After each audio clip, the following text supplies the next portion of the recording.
جس نے لگما اپنی خوبصورت آواز میں پیش کیا، ایک مرتبہ پھر مکمل کے لیے تعلیم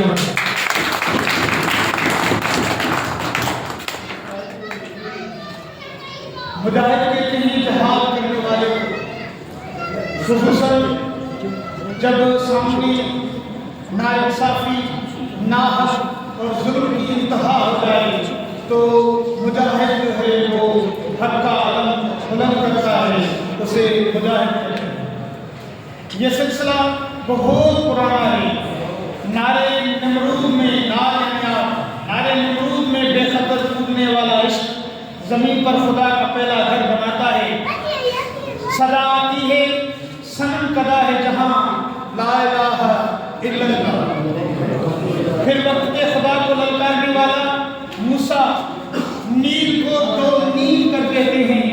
صدا آتی ہے جدھر سے چاہیں گے راستہ ادھر سے نکلے گا، جدھر سے چاہیں گے راستہ ادھر سے نکلے گا۔ کربلا کی تپتی ریت پر پکار پکار کر یہ کہتے ہیں، گردنیں کاٹ بھی دو گے تو لہو بولے گا، گردنیں کاٹ بھی دو گے تو لہو بولے گا، لا الہ الا اللہ، لا الہ الا اللہ۔ اور یہی وہ صدا تھی جس کی بنیاد پاکستان کا وجود ہوا، یعنی پاکستان کا جو نعرہ ان مجاہدین کی زبان پہ تھا وہ یہی نعرہ تھا کہ پاکستان کا مطلب کیا، لا الہ الا اللہ۔ پاکستان کا مطلب کیا، لا الہ الا اللہ۔ تعلیم و فوج کے ہاتھ میں جب ایک مجاہد ایک پاکستانی فوجی جب انہوں نے قید کر لیا، اس سپاہی بہادر کا نام تھا سپاہی مقبول حسین، ان کو بے انتہا ظلم کے پہاڑ ان کے اوپر گرائے گئے، حتیٰ کہ اس مقبول حسین کی زبان کاٹی گئی۔ کیوں؟ اس سے وہ فقط یہ ڈیمانڈ کر رہے تھے کہ ہم تیری ریکارڈنگ کریں گے میڈیا کے سامنے، یا ریکارڈنگ کریں گے تو اس ریکارڈنگ میں بس یہ خالی نعرہ لگا دے کہ پاکستان مردہ باد، ہندوستان زندہ باد۔ تو اس نے کیا کیا؟ اس نے اپنی زبان تو کٹوا دی لیکن اپنے ملک کی محبت سے پیچھے نہیں ہٹا۔ جب اس کی زبان کاٹ دی گئی، اس کا سارا منہ خون میں بھرا پڑا تھا، کٹی ہوئی زبان سے ہندوستانی فوجی جب اس سے کہہ رہے تھے کہ ہاں مقبول اب وہ کیا کہتا ہے، تو پھر بھی اس نے کہا پاکستان زندہ باد۔ اور اسی نعرے سے میں دعوت کا خطاب دوں گا اپنی کالج کے ایک بہت ہی سینئر سر پروفیسر حبیب اللہ پٹھان صاحب کو کہ وہ آئیں اور اس موضوع پہ، یوم آزادی کے موضوع پہ اپنے خیالات کا اظہار کریں۔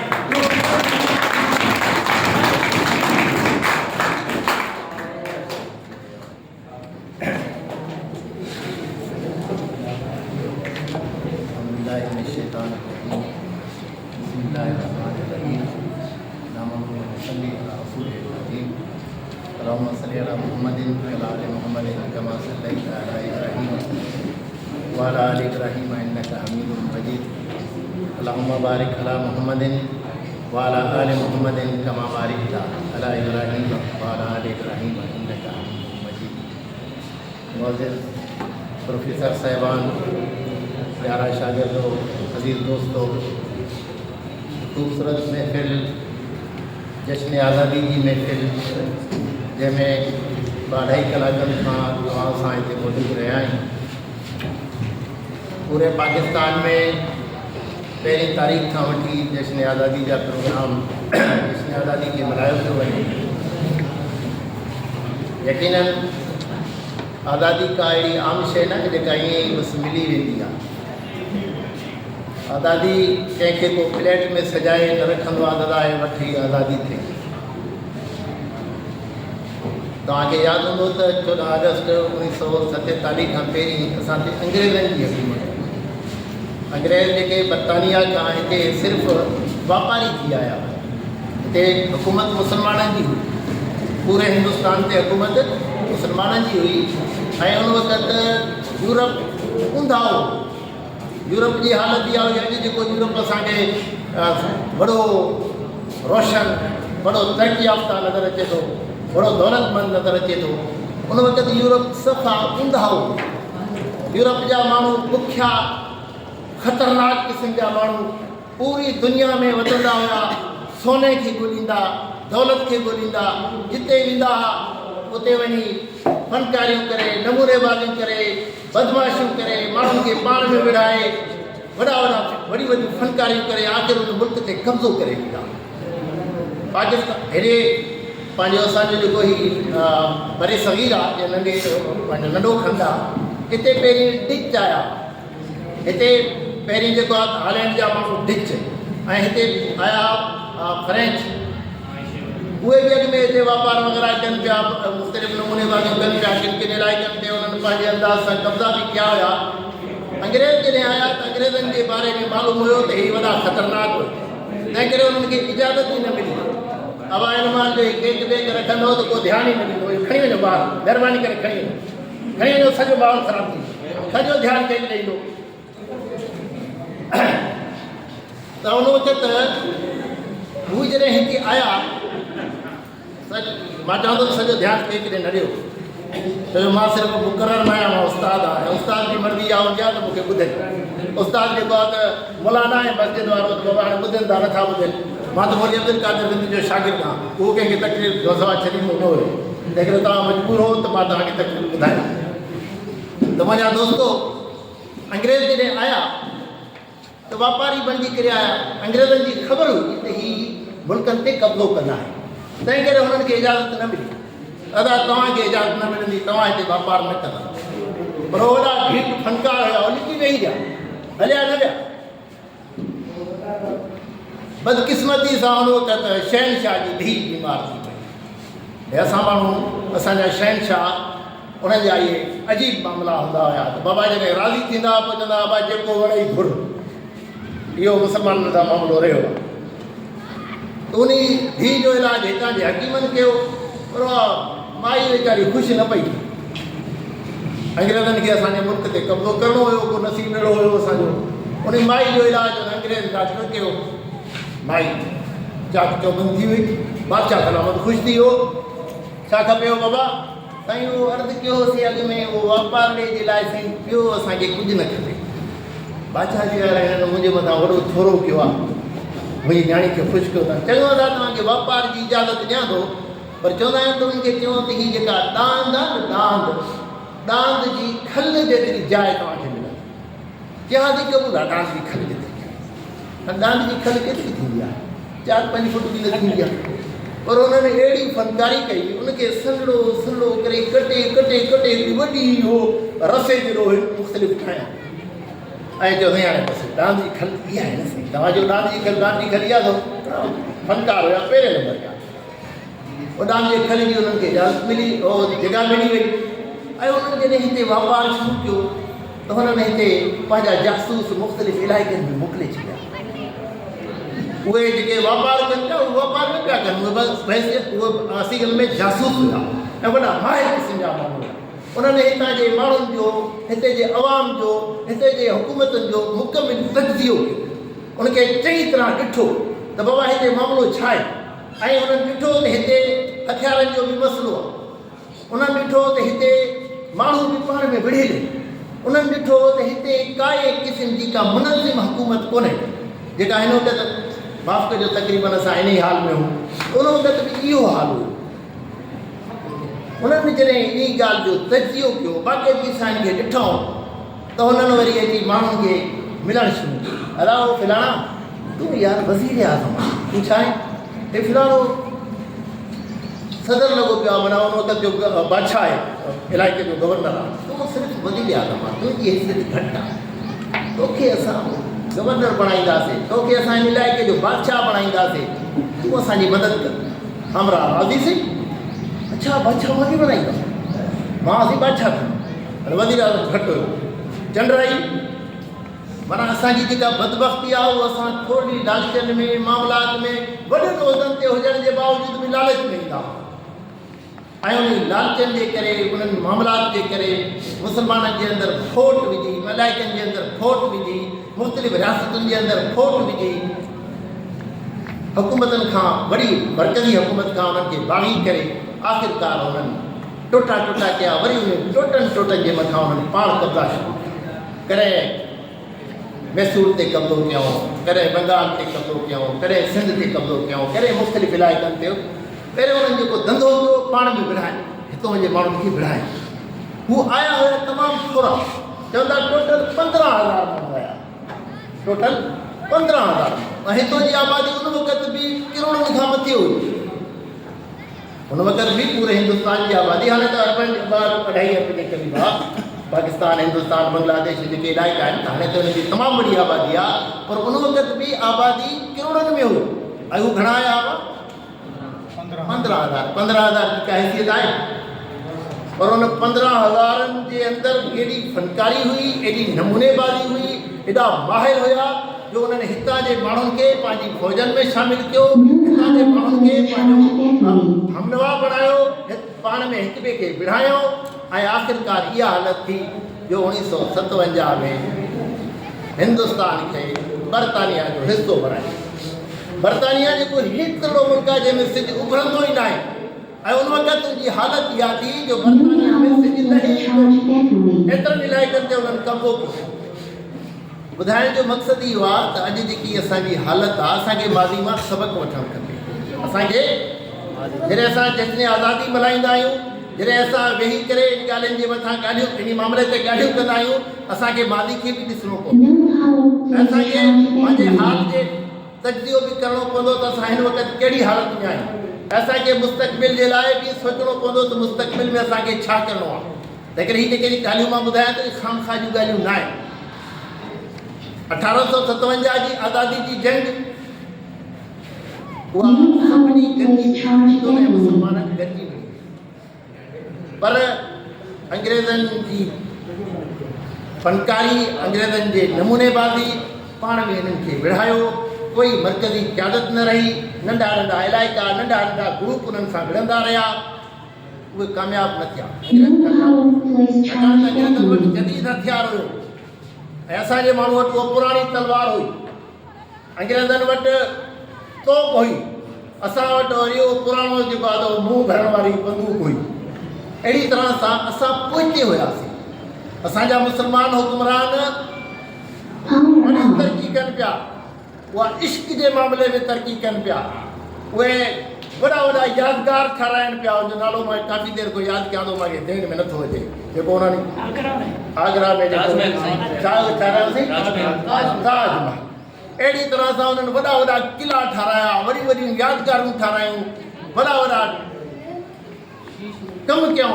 पर उन्हनि हथियारनि जे मामले में, उन्हनि फ़ौज जे मामले में, उन्हनि मुल्क खे मुतहद रखण जे मामले में, हर मामले में पोइते रहिया। बसि उहे इन मामले में ख़ुशि रहिया।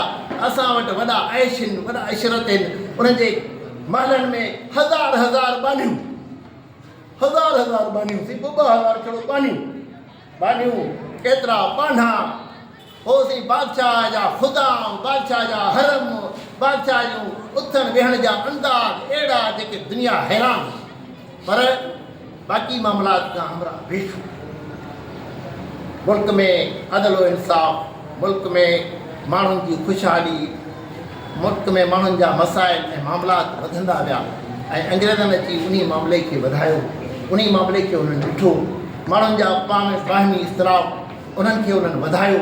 ऐं आख़िरकार हेॾे वॾे मुल्क ते, दुनिया जे मां सम्झां थो शायदि वॾे में वॾो मुल्क हुजे, उनजे मथां कब्ज़ो करे विया। ऐं उन कब्ज़े करण खां बाद में उन्हनि 100 साल ताईं कब्ज़ो बरक़रार रखियो। 15,000 माण्हुनि हिकु ॾींहुं न, घणो कब्ज़ो बरक़रार रखियो? 100 साल, अञा बि कुझु वधीक। ऐं कब्ज़ो कीअं बरक़रार रखियो, इहा बि त सोचण जी ॻाल्हि आहे। उन्हनि हुकूमत कंहिंखां फुरी हुई बाबा, यादि आहे तव्हांखे? मुस्लमाननि खां फुरी। कंहिंखां फुरी हुयूं? हिते सॼे हिंदुस्तान जा हुकुमरान केरु हुया? मुस्लमान हुया। ऐं हिते अक्सरियत कंहिंजी हुई?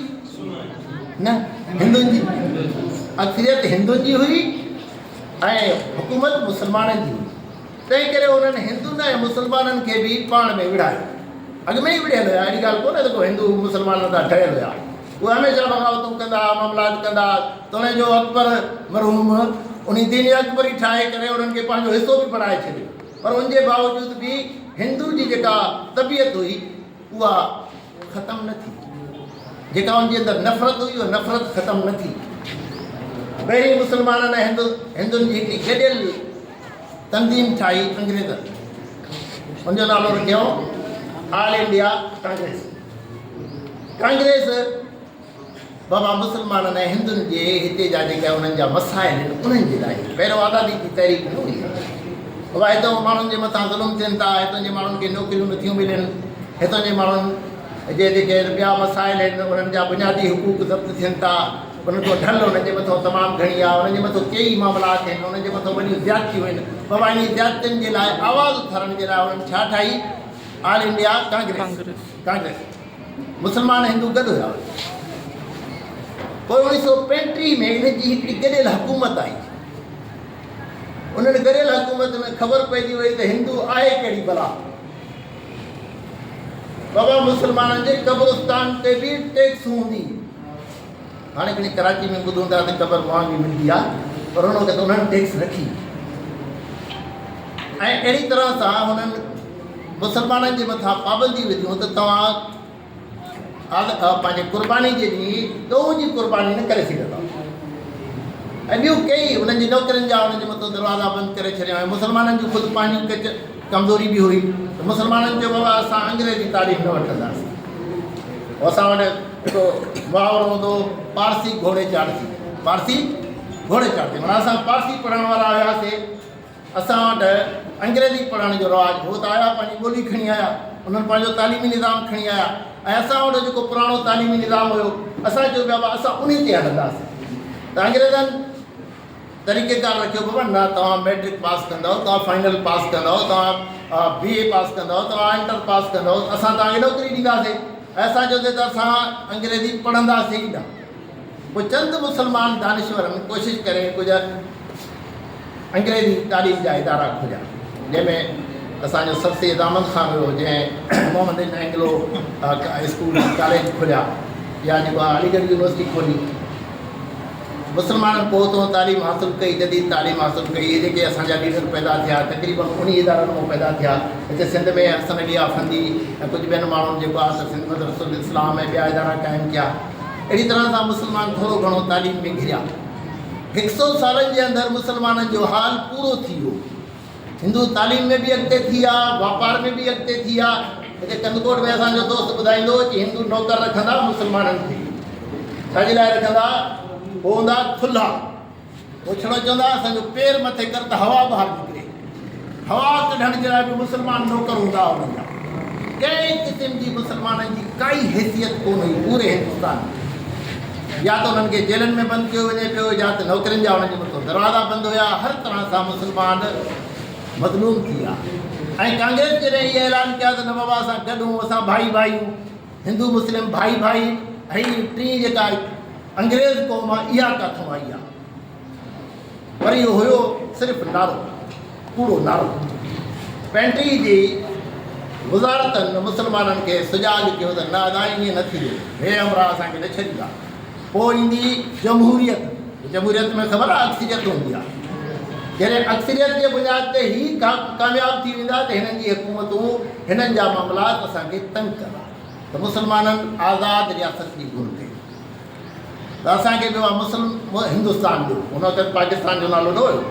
असांखे हिकु हिंदुस्तान ठाहियो, हिकु मुस्लिम हिंदुस्तान ठाहियो, 2 हिंदुस्तान ठाहियो। पोइ त बाद में जेको आहे त करारदाद पास थी ऐं हुन में जेको आहे चयो वियो त बाबा जेके मुस्लमाननि जी अक्सरियत वारा इलाइक़ा आहिनि 1940 में करारदाद पास थी, याद आहे न तव्हांखे? उन में इहो ऐलान थियो त बाबा जिन इलाइक़नि में मुस्लमाननि जी अक्सरियत आहे उते पाकिस्तान न। हुन वक़्तु करारदाद लाहौर हुई, करारदाद पाकिस्तान जो नालो बाद में आयो। पोइ बाद में चौधरी रहमत इलाही साहब या रहमत अली साहब उन जेको आहे त पाकिस्तान जो नालो ॾिनो। अहिड़ी तरह सां हीअ आज़ादी जी तहरीक हली। हिंदुनि अंग्रेज़नि ॿिन्ही शदीद मुखालफ़त कई।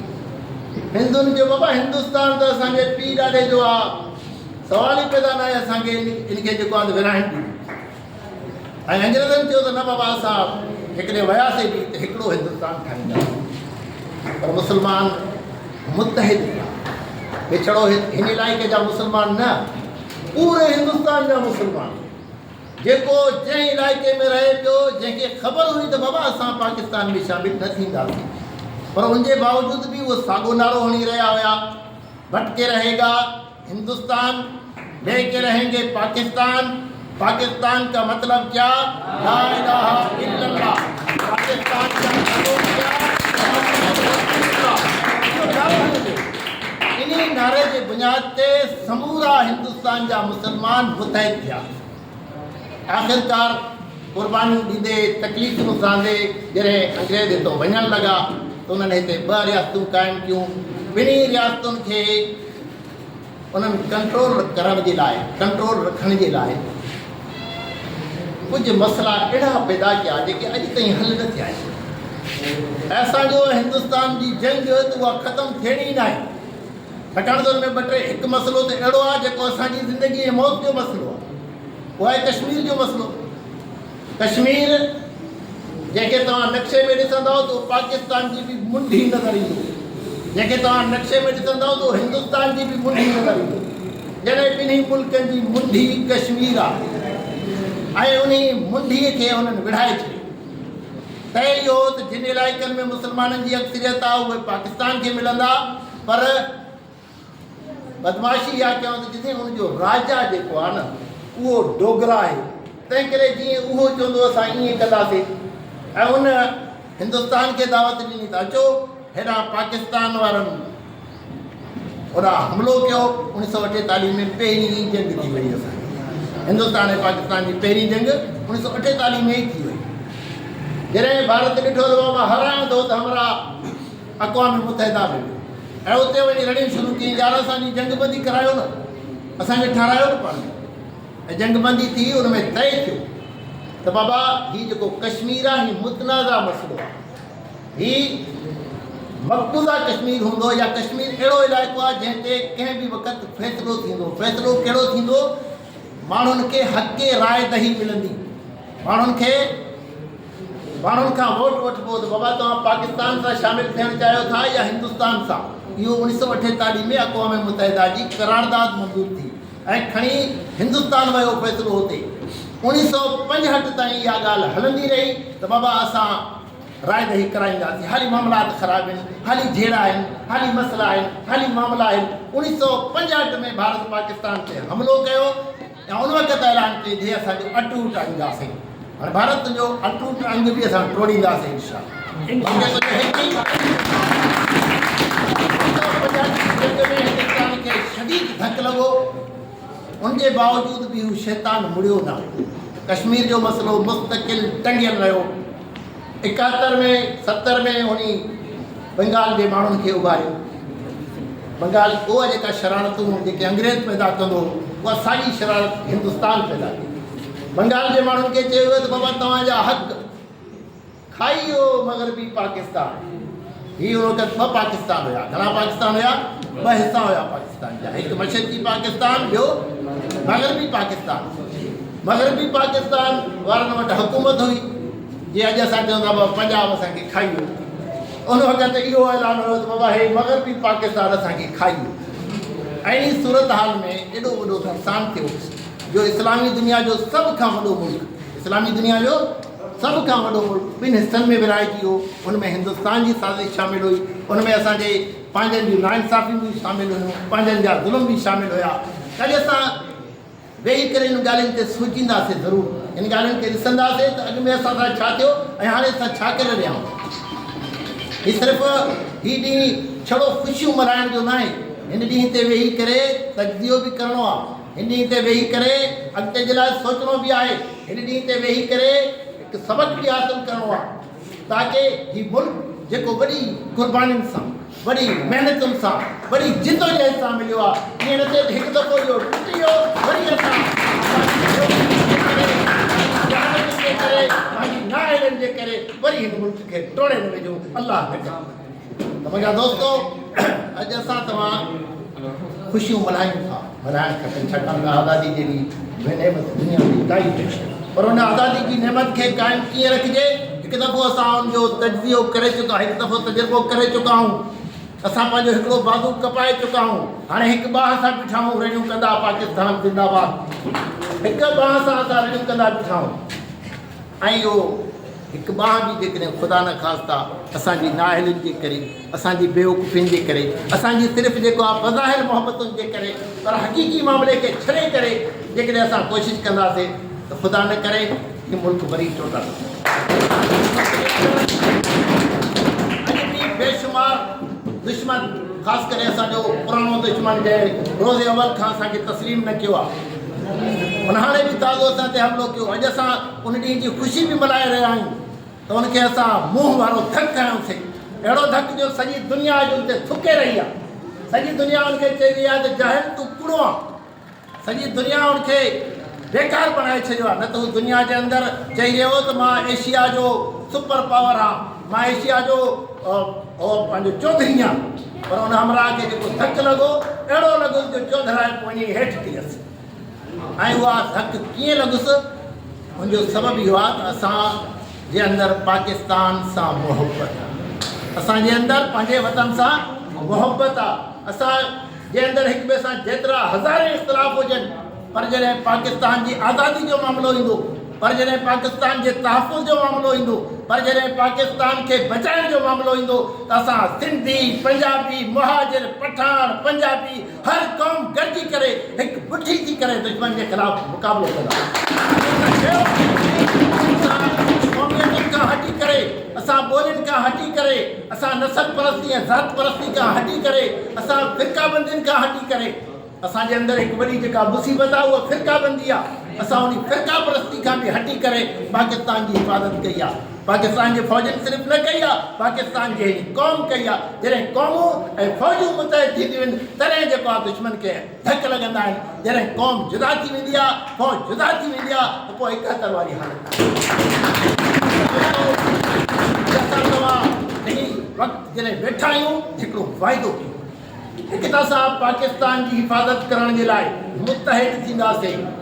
क़ौम परस्तियूं, वतन परस्तियूं, ही ॿियूं जहालतियूं जेके तासुब आहिनि, इन्हनि खां हटी करे असां ला इलाहा इल्लल्लाह मुहम्मद रसूलुल्लाह जे कलमे तहत समूरा गॾिजी करे मुतहिद थींदासीं, पाकिस्तान जी हिफ़ाज़त कंदासीं।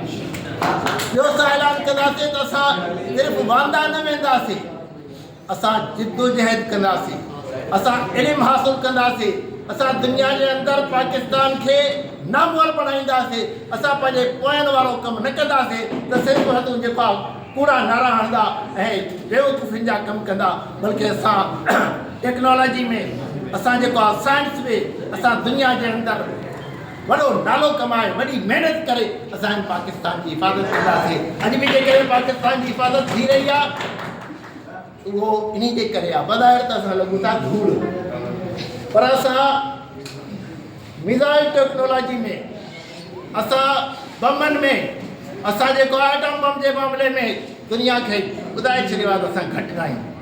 हुनजे बावजूदि असां बुखिया आहियूं, असां ॾुखिया आहियूं, असां परेशान आहियूं, पर असां इन ॻाल्हि ते मुतहिद आहियूं त पाकिस्तान जी हिफ़ाज़त असां पेट ते पथर ॿधी कंदासीं। अस्सलाम। पाकिस्तान